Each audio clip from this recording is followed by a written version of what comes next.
Hi everyone, welcome to Easy Tech Steps. In today's video, I'll show you how to change your account picture on Windows 11.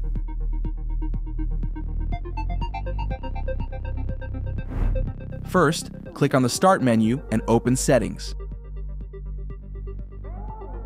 Then, go to Accounts and select your info.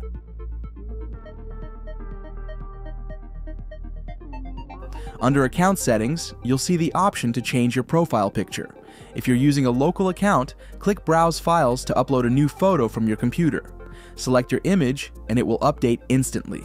If you're using a Microsoft account, click Manage My Microsoft Account.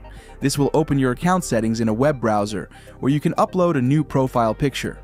After updating, your photo will sync across all devices. And that's it! You've successfully changed your account picture in Windows 11. If you found this video helpful, don't forget to like, subscribe to Easy Tech Steps, and hit the bell icon for more tech tips. Thanks for watching, and I'll see you in the next video.